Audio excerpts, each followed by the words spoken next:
আজকে মূলত আমরা একটি এই যে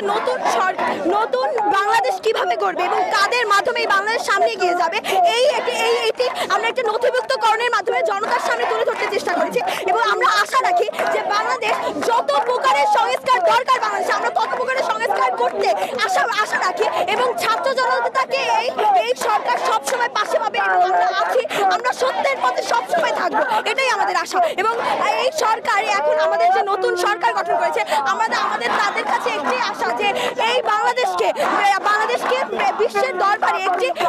সফল এবং সুস্পষ্ট সত্যের বাংলাদেশ গঠন করতে যাতে আমরা সফল হই, এইটা আমাদের আশা। আসলে দেখুন যারা আসলে দুর্নীতি করে তাদের রক্তে রক্তে দুর্নীতি সবসময় লেগে থাকে। এই এত অপমানের পরে জুতা মেরেছে পর্যন্ত, কালকে আমাদের একটার সময় একটি জুতা নিক্ষেপ কর্মসূচি গঠন করা হয়েছিল, সেখানে পর্যন্ত একটা মানুষ ভারতে পালিয়ে যাওয়ার পরও কিভাবে এত ষড়যন্ত্র করতে পারে তা আমাদের আসলেই বোধগম্য হচ্ছে না। কিন্তু আমরা আশা রাখি যে তাদের মধ্যে নির্লজ্জ লোককে আমরা প্রতিহত করতে সব সময় থাকবো এবং এই ছাত্র জনতা যেহেতু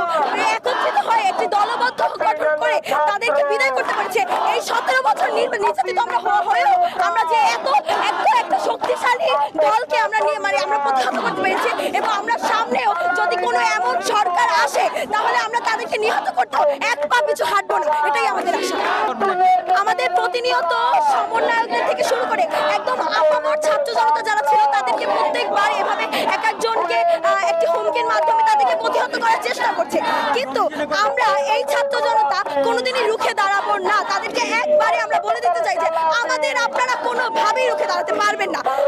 আপনারা কোনোভাবেই প্রতিহত করতে পারবেন না। আমাদের কথা হলো যারা নতুন সরকার আসবে তারা যদি কোনো প্রকারের আবারও এমন ষড়যন্ত্র করে বা এমন ষড়যন্ত্রের মাধ্যমে বাংলাদেশকে প্রতিহত করতে চায় তাহলে আমরা তাদেরকেও গদি ছাড়তে বাধ্য করব এবং এই ছাত্র জনতা আজকে আসতে পেরেছে, কালকে আসবে, পরশু আসবে এবং 15 বছর যাবত আসবে। যে 17 বছর আমাদের নির্যাতন করা হয়েছে আমরা পরবর্তী 17 বছর এই নির্যাতনের প্রতিহত করে যাবো। আপনারা জানবেন যে তরুণের উৎসব 52 দিন ধরে চলতে হবে। এই যারা তরুণ আছে এই তরুণরা সামনের বাংলাদেশকে একটি নতুন বাংলাদেশ হিসেবে গঠন করবে, একটি বাংলাদেশকে সংস্কার করে যত প্রকার সংস্কার বাংলাদেশের দরকার। আসলে রাষ্ট্র যতদিন থাকবে বা জনতা যতদিন থাকবে সংস্কার ততদিনই চলতে থাকবে, তাই আমাদের একটু ধৈর্য ধারণ করতে হবে যে এত তাড়াতাড়ি সংস্কার